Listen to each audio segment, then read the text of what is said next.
Hola, bienvenidos de nuevo a su programa Tertulia Cueva de Letras. Aquí estamos para otro conversatorio más y esta vez vamos a hablar de las comunidades afro, de cómo fueron esos procesos de repoblamiento en la ciudad de Pereira. Y para ello tenemos el lujo de tener dos invitados muy especiales. Por un lado, Giovanni Cárdenas, asesor de poblaciones y comunidades de la Secretaría de Cultura de Pereira, antropólogo, y por el otro lado, nuestro invitado, Luis Alberto Palomeque, licenciado en Etnoeducación y Desarrollo Comunitario. Además dirige la corporación Palenque Goya, es un grupo de estudios y de investigación muy interesante que ha estudiado todo ese proceso de poblamiento de las comunidades afro en Pereira y por supuesto da cátedra, es un gran académico y aquí está con nosotros. Dos grandes personalidades para este conversatorio muy especial en Tertulia Cueva de Letras. Luis Alberto, buenos días, muchas gracias por acompañarnos el día de hoy en este programa que tenemos pensado conversar acerca de los procesos de asentamiento de las comunidades afrodescendientes en el municipio y departamento de Risaralda. Muchas gracias a ti, Giovanni, por la invitación y bueno, aquí estamos para esta conversa y poder socializar buenos temas.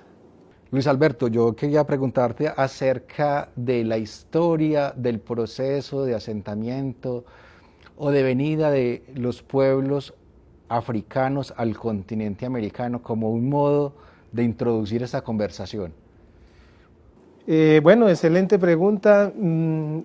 Definitivamente la historia para nosotros como pueblo afro es muy importante porque es precisamente partir del ombligo, partir del origen, de la madre tierra, de donde... me fue, iba a decir otra cosa y se me fue, voy a iniciar. Es muy importante la pregunta, ya que eso nos remite pues al origen y al lugar de existencia de la humanidad. Lo primero que tenemos que entender es que el continente africano, ¿cierto?, hace parte sí, de esa existencia de la humanidad, ¿sí? En segundo lugar, la llegada de nuestros ancestros y ancestras al continente americano es una llegada obviamente involuntaria, producto de un proceso ajeno de secuestro, ¿sí? Con todo lo que desencadenó la trata transatlántica, todo el proceso de esclavitud. Esto se da a mediados del siglo, a finales del siglo XV, donde más de 12 millones de personas, hombres, mujeres, niños y niñas de diferentes países de África, de diferentes culturas, fueron raptados, secuestrados de sus pueblos y traídos al continente americano y a muchas otras partes del mundo en condiciones ajenas a su voluntad, dentro de un proceso de nuevo capitalismo, de esclavitud para mano de obra pesada. Luis Alberto, digamos como que en el marco de la venida de los pueblos africanos al continente americano y digamos ya específicamente aquí en nuestro país, en Colombia, pues tiene unas particularidades. Obviamente todo este fenómeno no puede pensarse del mismo modo para todos los países latinoamericanos. Colombia tuvo sus particularidades. ¿Cómo se da ese proceso en Colombia y cómo específicamente llegan las comunidades africanas al contexto risaraldense y al contexto pereirano, digamos como un poco el tema de los fenómenos sociales y políticos y también un poco el tema de las fechas? Sí, es muy importante también como esa memoria de los tiempos y de los hechos. Tú lo dices, el caso colombiano tiene una diferencia con los otros países latinoamericanos, aunque la situación sigue siendo muy similar desde la forma de resistencia, desde la forma de organización, ¿sí? Fueron pueblos, comunidades que siempre combatieron este flagelo, ¿cierto? Que tuvieron muchas formas de resistir a abolir esa forma de vida ajena a su origen, a su construcción cultural. Entonces, en Colombia tenemos datos históricos, investigaciones de académicos, de diferentes organizaciones, ¿cierto?, que nos dan cuenta del ejercicio, ¿cierto?, al que fue sometido la mano de obra de origen africano, ¿sí?, los hombres y mujeres negras traídas en condiciones de esclavitud en las plantaciones de azúcar, en las haciendas esclavistas para la diferentes actividades agrícolas, también lo que fue todo el proceso minero y en fin, ¿cierto?, la minería en las diferentes regiones y muchas actividades que sin duda alguna contribuyeron al desarrollo económico, industrial, político, social y cultural de este país, ¿sí? Entendamos también que las personas traídas en condiciones de esclavitud no solamente eran personas que tenían una capacidad para el trabajo pesado, estamos hablando de que de África trajeron personas al continente americano con un acumulado cultural, intelectual, ¿sí?, supremamente avanzado y que contribuyó al desarrollo de esta región, ¿sí? Expertos en desarrollar temas, estrategias militares, por ejemplo, ¿sí? Y podemos quedarnos aquí una hora hablando de todos los ejércitos que acompañaron a Bolívar en esas gestas libertarias en estos países. También personas con capacidades ya desde la escritura, ¿sí? Y si nos vamos a las mujeres, mujeres con un acumulado cultural y con una riqueza amplia también desde la producción, desde el tejido, desde la estética, en fin, desde la gastronomía, ¿sí? Mujeres con una sapiencia ya también desde la creación, ¿sí? De los números, de la literatura, que educaban, que socializaban al interior de sus rochelas o de sus tribus a la familia. Entonces fue todo un acumulado cultural, político e intelectual el que viajó desafortunadamente con este flagelo de la trata transatlántica, de la esclavitud al mundo y al continente americano y obviamente a la región, a nuestro país y a esta región de Risaralda. Luis Alberto, hay varias cosas que la conversación que tú nos planteas me genera como varias reflexiones. Una, digamos, estoy pensando alrededor de las fechas relacionadas con la fundación del municipio de Pereira, ¿cierto? Y la presencia de Guadalupe Zapata como una de las mujeres afrodescendientes, como una de las mujeres negras de la época que hace parte de la comitiva que funda la ciudad de Pereira. Ese es un elemento que me gustaría que tocaras. Pero como aparecen varias cosas, ¿cierto? Digamos, la otra es el tema que nombrabas inicialmente asociado a las resistencias del pueblo afrodescendiente en el continente americano, pero específicamente también acá en el contexto territorial pereirano y risaraldense, ¿cierto? Digamos, en la historia aparece la mención a la existencia de un palenque, el palenque de Goya, ¿cierto? Entonces quisiera que vos nos tocaras un poco ambos temas, ya digamos que son propiamente relativos a la historia del pueblo afro en este contexto de la ciudad de Pereira. Efectivamente, nosotros tenemos hoy una gran necesidad también de empezar a escribir nuestra propia historia, ¿sí? A relatar esa memoria desde nuestras investigaciones, nuestras indagaciones, desde nuestros sentires.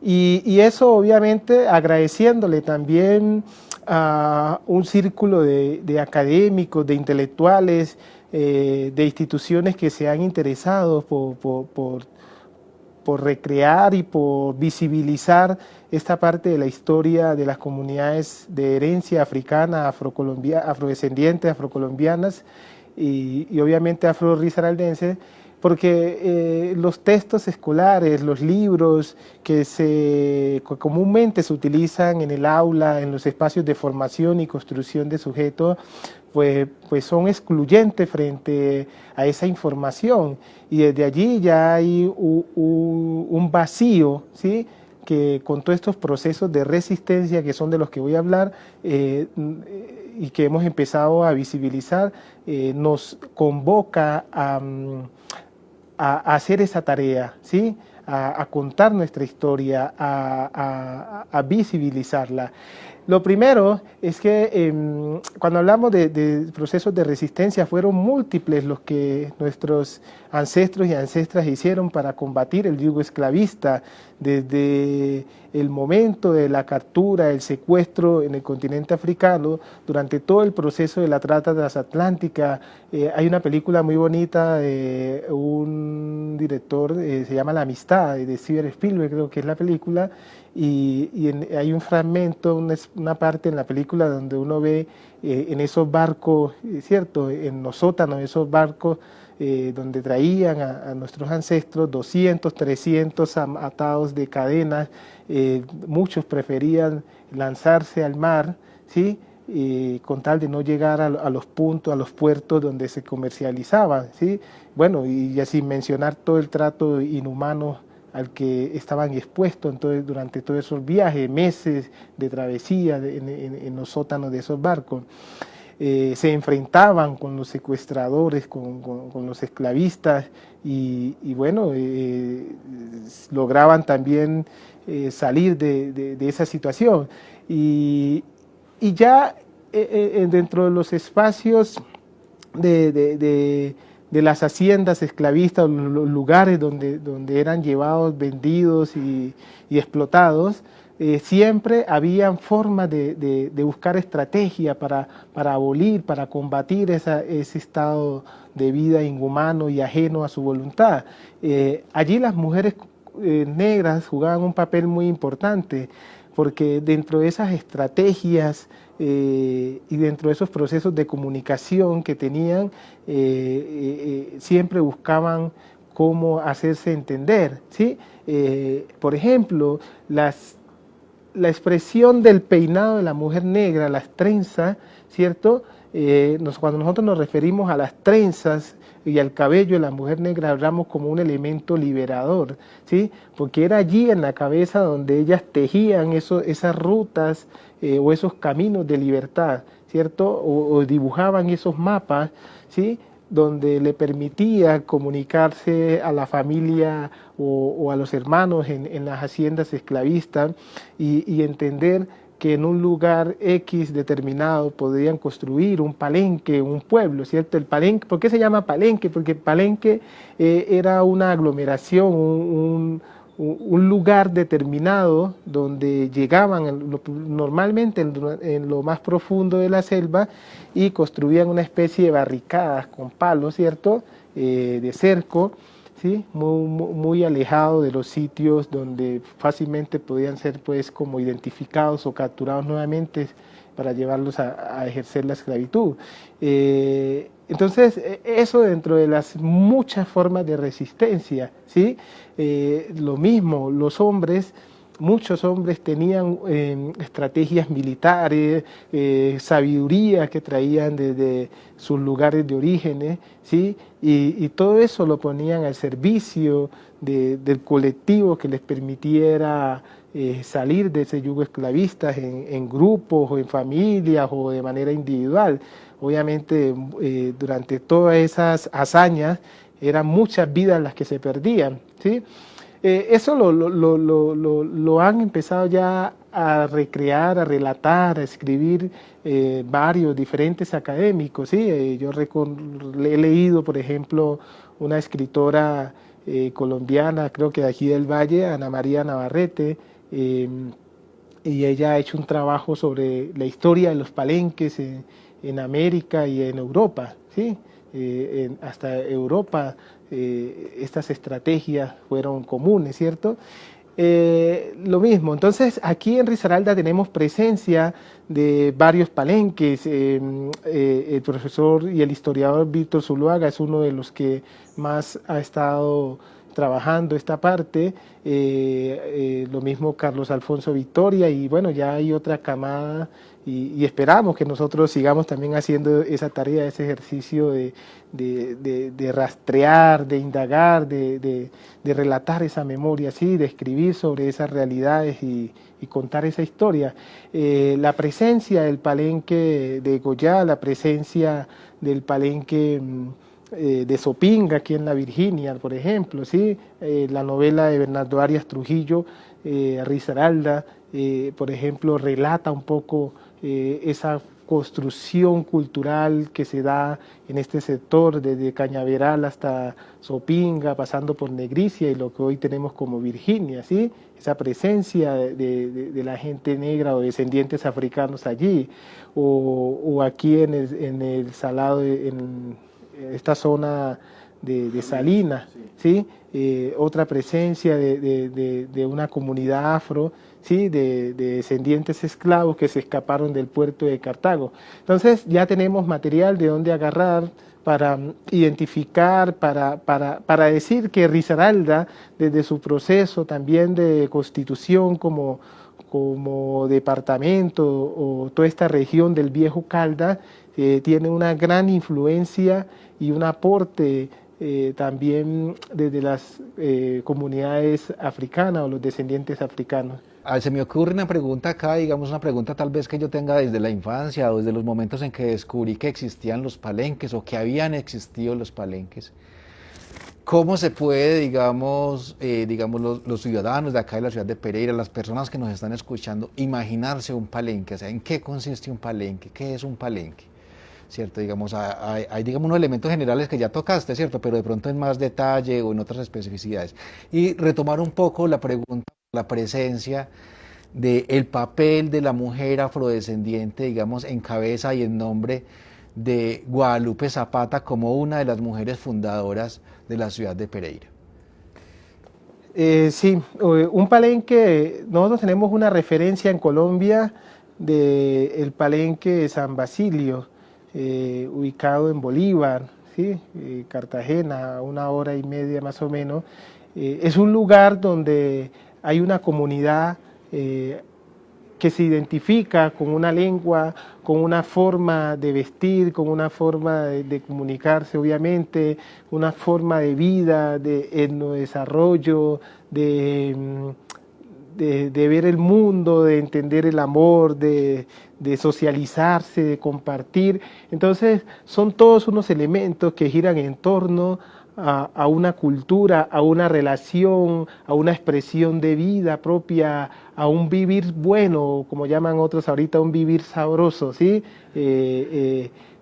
Sin mucha influencia de factores externos, ¿sí? De lo que se construye, todo eso una convivencia desde un entendimiento y desde una construcción muy propia. Digamos que esa es una referencia de un palenque, ¿cierto? Pero históricamente la forma como se construye, ¿cierto? Es a modo de resistencia, ¿sí? A modo de decir, estamos aquí, nos unimos, nos encontramos.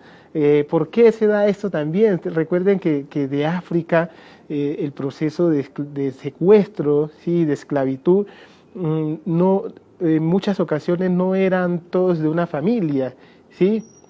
Entonces, de esta familia secuestraron hombres, de esta familia mujeres, y se rompió el tejido familiar, ¿sí? La situación, la constitución de un palenque es en ese camino de volver a unir el tejido familiar. Entonces es muy común, y esta expresión es muy afroamericana, del brother, el hermano, ¿cierto? Encontrarse a otra persona afro en la calle, ¿sí? Y verlo como parte de su familia, como mi hermano, como mi primo.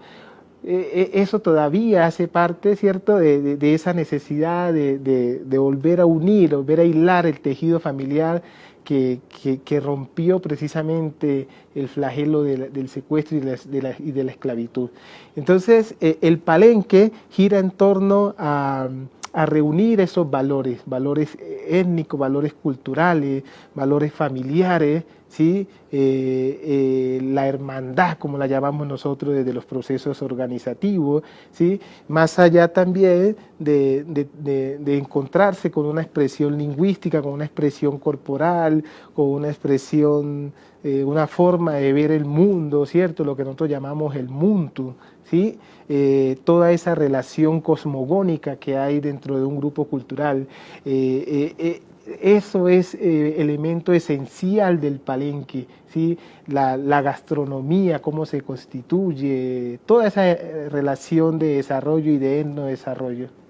Ok, bueno, hay varios aspectos que me siguen llamando mucho la atención, digamos, de todo este tema de la historia del pueblo afrodescendiente, ¿cierto? Digamos, ya en el momento actual, ¿cierto? Digamos, o en la historia contemporánea, ¿cierto? En la historia contemporánea, los que hemos vivido en la ciudad de Pereira desde niños, de repente empezamos a sentir mucho más la presencia del pueblo afrodescendiente en la ciudad de Pereira. Y nos hemos explicado esto también entendiendo que el conflicto armado que lleva en el país más de 60 años también tocó los predios y los territorios afrodescendientes, específicamente del Pacífico colombiano y del Chocó, ¿cierto? Cuéntanos un poco, Luis Alberto, digamos, cómo han sido esos procesos migratorios de muchas comunidades afrodescendientes del Chocó, víctimas del conflicto armado, que han venido a estos territorios, y cómo ha sido ese proceso acá en la ciudad. Sí, nosotros tenemos datos, ¿cierto?, también de instituciones que han, digamos, consultado sobre esta situación. Y bueno, hay un momento en Colombia que es finales de la década del 90 y toda esta parte, este inicio de la primera década del siglo XXI, ¿cierto?, donde el conflicto, primero el conflicto armado a manos de la guerrilla generó un éxodo de grandes poblaciones hacia los centros urbanos, hacia las grandes ciudades. Luego el paramilitarismo agudizó esa situación, ¿cierto? Y continuó en crecimiento, el desplazamiento. Lo mismo, la presencia de multinacionales en territorios con diferentes lógicas de explotación del territorio, de minerales, de muchas riquezas también que están en esta parte de la geografía colombiana, en el Pacífico Norte y en el sur. También generó un desplazamiento porque desafortunadamente también eso hace parte de esa lógica, ¿no? Y entonces encontramos que Pereira y Risaralda, ¿cierto?, por su ubicación estratégica, geográfica, también es receptora de muchas familias que emigraron del Pacífico Norte, que me refiero específicamente al departamento de Chocó, en situación de desplazamiento, como ya lo decía, mediado por esta situación de violencia. Pero también hay un elemento y es el abandono estructural, yo lo llamo el racismo estructural, la negación del Estado hacia la contribución a una mejor condición de vida a estos pueblos, ¿cierto?, al desarrollo de estos pueblos. Entonces, la pobreza multidimensional que afecta de manera estructural a los pueblos llamados minorías étnicas, los pueblos indígenas, afrocolombianos, sobre todo a los pueblos de regiones apartadas, obliga también a las familias, a las personas a buscar mejores condiciones de vida y tener que emigrar. Y Pereira, por su sentido también, una ciudad de buen clima, una ciudad en crecimiento, una ciudad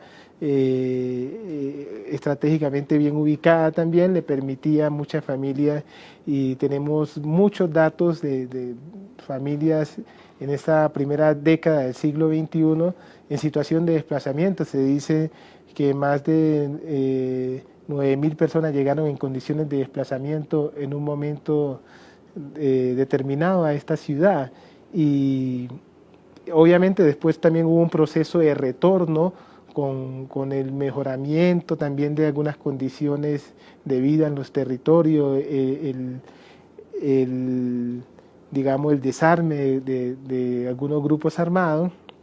Entonces muchas familias pudieron retornar, pero nosotros tenemos datos de que hoy en Pereira hay una presencia de más de 24.000 afrocolombianos, y el departamento de Risaralda cuenta con más de 38.000 personas afrodescendientes, según Censo DANE 2005 estamos hablando, ¿cierto? Hay otro censo reciente que también ya toca mirar cuáles son las cifras, aunque hemos hecho la revisión y hemos hablado y hemos visto de que allí también hubo un crimen estadístico frente a las comunidades. Entonces siguen siendo fuentes oficiales, y desde allí también pues nos referimos. Entonces la presencia es una presencia amplia, significativa, pero de manera masiva empieza a llegar producto de estas situaciones, ¿cierto? El conflicto armado que afecta al país en general y directamente a las comunidades étnicas, a las comunidades afro de las regiones apartadas, y la pobreza multidimensional, que es el resultado digamos, de la venda que el Estado tiene de no mirar el desarrollo estructural de estos pueblos y de estas comunidades. El departamento de Chocó, para referirme a porque puedo hablar del litoral del Pacífico, que es mucho más amplio, pero el departamento de Chocó tiene una riqueza que es admirada, que es apropiada por ajenos, pero no tiene una inversión desde la responsabilidad que tiene el Estado de contribuir al desarrollo social, económico y político, cultural de sus pueblos, ¿sí? Pero el Estado hace presencia con las multinacionales, los grupos armados hacen presencia y hacen su juego, ¿cierto? Los grupos ilegales, las ONG hacen estudios, hacen intervenciones, pero no hay una contribución al desarrollo estructural e integral de la región. Las universidades, la educación, la salud, las necesidades básicas, ¿cierto? No están las condiciones dadas para contribuir de manera estructural al desarrollo de esta región. Obviamente también podemos ver el tema de la pobreza, cómo se lee, ¿cierto? Pero sí entendemos de que hay unos vacíos históricos desde lo estructural marcado, y eso responde, yo lo llamo, a un racismo estructural, ¿sí? Me hacías una pregunta de la presencia de Guadalupe Zapata y de los aportes de las mujeres en lo que tiene que ver también la fundación de la ciudad de Pereira, ¿cierto? Hoy ya estamos hablando de un proceso de visibilización a partir de una reclamación, a partir de una reivindicación que se les hace a esta mujer, ¿cierto?, que estuvo en el lugar, en la misa fundacional, ¿sí? Entonces, pues así como se está hablando de ella, la historia quizás nos va a permitir más adelante, con todo este proceso, con todo este trabajo, de hablar de otros aportes, ¿sí? Pero, y como ya lo han mencionado, lo han explicado algunos investigadores, historiadores, ¿sí? El caso de Víctor Zuluaga, que lo mencioné hace un poco, hay una tesis de maestría de un colega sobre los aportes de Guadalupe Zapata también, la visibilización de Guadalupe Zapata. Es muy importante porque cierto, lo que se escribe, lo que se dice, la historia que se muestra, pues es esa la que hace parte del conocimiento también y del, y digamos, de resaltar, ¿sí? Lo que hay, lo que se ha hecho. Entonces, Guadalupe Zapata se conoce que es una mujer que era emprendedora, ¿sí? De esa herencia de la colonia antioqueña, una mujer que llega a esta región y monta su fonda y bueno, se vincula también a los procesos que se estaban dando y el día de la misa fundacional se encontraba allí, hizo parte de la misa de la fundación de la ciudad de Pereira, pero como mucho, ¿cierto? La historia que se escribe, la historia que se resalta, que se visibiliza, sigue siendo esa historia masculina, esa historia también heroica del hombre y Guadalupe es desplazada, es borrada de ese aporte, ¿sí? De haber estado allí en un momento y en un lugar determinado. Además, estamos hablando de una mujer emprendedora, o sea, que contribuía al desarrollo y a la forma de crecimiento de esta región y de este municipio, ¿sí? Eso me hace acordar un poco también lo que ocurrió con la historia de un presidente negro que tuvimos en Colombia, y usted le pregunta eso a mucha gente, estudiantes y académicos, y presidente negro en Colombia, ¿en qué tiempo, en qué época, cómo, cierto? Y bueno, es una situación que se empieza a visibilizar, se empieza a conocer cuando hay una reclamación de parte de la comunidad afro, ¿cierto? Y de decir que la historia nos ha borrado, nos ha invisibilizado los aportes, y empezamos a hablar de los aportes y de quién fue ese presidente negro que tuvo hoy nuestro país y nuestra nación colombiana. Sí, Luis Alberto, es necesario que reconozcamos que el papel del hombre mestizo y del hombre blanco políticamente ha invisibilizado históricamente a las comunidades afrodescendientes, pero también a las comunidades indígenas. Pero bueno, tocando este tema relacionado con, digámoslo así, con el liderazgo, con la resistencia, con la presencia de la mujer afrodescendiente en el proceso de fundación de la ciudad de Pereira. Yo quisiera que conversáramos ahora, digamos, como de las resistencias contemporáneas, de las resistencias que se vienen gestando en la ciudad de Pereira hace aproximadamente 30, 40 años y mucho más en los últimos años, en los que además ha venido siendo muy visible la presencia de Guadalupe Zapata, pero además también donde podemos observar la presencia de diferentes organizaciones, asociaciones, fundaciones, colectivos, expresiones artísticas y culturales de las comunidades afrodescendientes. Cuéntanos un poco, Luis Alberto, esas dinámicas de resistencia contemporánea que está viviendo el pueblo afro en la ciudad de Pereira, en qué consiste, cómo se gestan y hacia dónde van.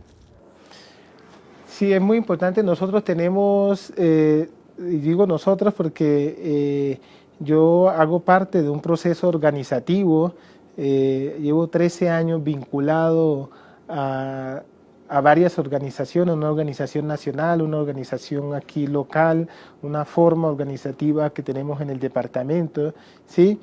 Y hay una expresión de un líder de la comunidad afro y que siempre nos repite y nos enseña y nos dice, unidas y unidos venceremos, unidas y unidos conquistaremos nuestros derechos. Cierto, es una metáfora viva, necesaria, visible, presente en esta necesidad del pueblo afro. No es un secreto de que esta pobreza multidimensional de la que hablaba no solo afecta a las comunidades afro en lugares apartados, en las regiones, también a las comunidades en contextos urbanos, porque es una dinámica que se presenta. No en vano, organismos internacionales como la ONU, la OIT, todos se unen para promulgar primero el Año Internacional de las Comunidades Afro, segundo el Decenio Internacional, 10 años de las comunidades afro, de revisar, ¿cierto? En Colombia, por ejemplo, cuál es su situación de vida, hacia dónde van los objetivos del milenio, ¿sí? Entonces, la promulgación de estas leyes, de estos derechos, ¿sí? Es precisamente porque los estados partes entienden de que hay unos vacíos, de que hay unas negaciones, ¿sí? De que hay unas afectaciones directas hacia unas comunidades. Y aquí en la ciudad la dinámica, ¿cierto?, es en ver que la mayor parte de la población se encuentra obviamente en lugares suburbanos, como se le llame, o lugares de invasión. Hay mucha población en lugares de invasión, o sea, hay una pobreza multidimensional que sigue afectando directamente a las comunidades afro en un contexto urbano, ¿sí? Producto también de vacíos históricos, ¿sí? Vacíos en procesos de formación, de no contar con una educación que mejore sus condiciones de vida, de no poder acceder a un mejor tipo de empleo, en fin, toda una situación que sigue afectando. Además hay otra situación que personalmente me refiero a ella como una discriminación geográfica. Entonces el proceso de constitución de la ciudad se va dando y hacia unos sectores geográficos alejados se ve ubicada la población afro, ¿cierto? Llámese barrios que se constituyen con vivienda de interés social del Estado, pero uno observa, uno mira, por ejemplo, lo que es la comuna de Villa Santana, el barrio Tokio, el Remanso, el Guayabal, ¿cierto? Donde el Estado construye estas viviendas y las administraciones pasan y estos barrios ni siquiera tienen las vías adecuadas, no tienen infraestructura para la salud, para la educación, ¿sí? Entonces a eso también le llamamos una discriminación geográfica, ¿sí? Allá lejos donde está la comunidad afro, la comunidad negra, se sigue marcando toda esa situación de negación y de exclusión de derechos. Luis Alberto, retomemos un poco el tema de los procesos organizativos de la ciudad de Pereira, procesos organizativos de las comunidades afrodescendientes, digamos, qué están haciendo, qué están proponiendo, cómo están resistiendo, digamos, a un modelo de desarrollo particular que invisibiliza a las comunidades afrodescendientes. Bueno, es importante porque la forma de organización que tenemos aquí en Pereira y en el departamento de Risaralda no es ajena a esa organización y a esa necesidad de lucha común del pueblo afrocolombiano, ¿cierto? El movimiento social afrocolombiano dialoga de manera directa y de manera y con toda la geografía de las comunidades y de los pueblos afro. Entonces, a nivel nacional hay unas organizaciones, ¿sí?, que defienden unos derechos. Eso va muy a la par a las maneras y a la forma como las organizaciones en los territorios se deben, como a la comunidad y a los pueblos afro en los territorios se deben ir organizando, se organizan desde un lenguaje común, ¿sí?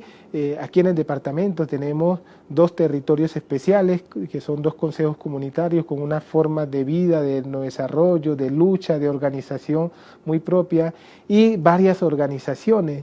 Estas organizaciones, ¿cierto?, están ligadas a esa lucha del movimiento social afrocolombiano, desde la misma lógica de exigir, reivindicar, pero también contribuir, ¿sí?, pero también revisar sus condiciones de vida. Tenemos organizaciones juveniles, ¿sí?, organizaciones de mujeres que vienen trabajando también muchos temas, por ejemplo, el feminismo, el feminicidio, también la vinculación y la participación de la mujer negra en espacios laborales, en las administraciones públicas, en las empresas, ¿sí?, porque sigue siendo marcada esa exclusión, ¿sí? Para la mujer y para la mujer negra doblemente, ¿sí? Por ser mujer y por ser mujer negra. Entonces, y ahora imagínense, ser mujer negra, desplazada, madre, cabeza de hogar, todas esas situaciones agudizan el estilo y la vida de la familia afro. Entonces tenemos organizaciones que luchan por esos derechos y que reclaman esas participaciones, pero también tenemos organizaciones culturales, si bien nosotros hemos entendido que la cultura no nos resume como pueblo, ¿sí? Por tener una capacidad de lo corporal, ¿sí? La cultura es un elemento también de entender el otro, la cultura también es una plataforma de lucha, de reivindicar, de relación con el otro, ¿sí? Tenemos organizaciones con un sentido más político, desde lo académico, desde rescate de la historia, organizaciones mixtas que vienen trabajando diferentes temáticas. Entonces, aquí en Pereira aproximadamente unas 16 organizaciones con unas décadas ya de trabajo, de lucha, y todo ese proceso organizativo también le ha contribuido a la ciudad en posicionar una identidad. Cuando se habla de la afrocolombianidad, ya hay una identidad que de alguna otra manera hace ruido, que es conocida, que se va respetando, que interactúa, ¿sí? En esa relación con el otro, ¿sí? Eso hace parte también de ese proceso comunicativo y de lo que hoy llamamos la interculturalidad.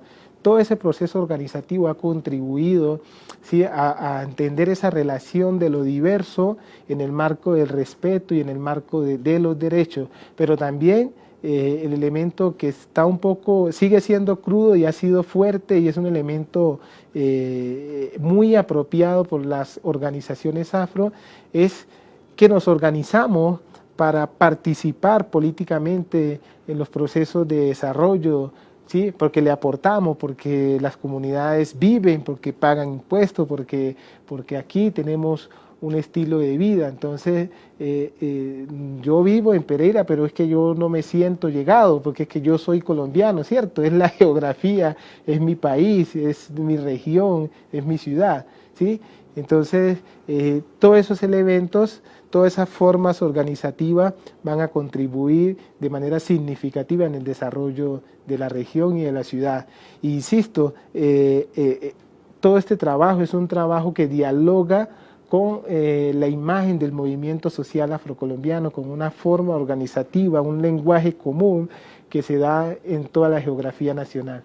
Luis Alberto, bueno, ya estamos entrando en nuestra recta final. Yo quiero, digamos, agradecerte especialmente, digamos, todo este saber, todo este conocimiento, todo este barrido por la historia y por la crítica a las relaciones de poder y las relaciones políticas que maneja el hombre mestizo y el hombre blanco.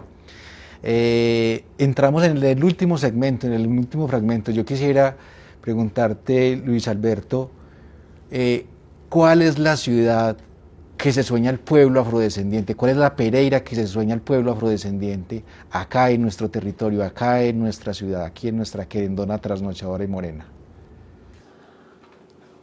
Desde el trabajo que hemos realizado en los espacios comunitarios, desde el trabajo que fuertemente las organizaciones con diferente sentido social, político, cultural, académico vienen gestando, obviamente hay un anhelo, ¿cierto? Y hay unos elementos que se han combatido.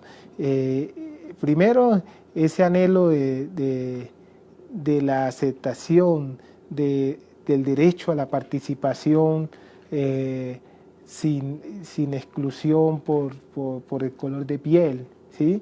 Este es otro tema que en algún momento podemos ampliarlo, pero el tema del racismo ha sido un elemento fuerte de trabajo y de combate, ¿sí? Y no es que se refiera únicamente a porque por el color de piel, es un tema estructural, ¿sí?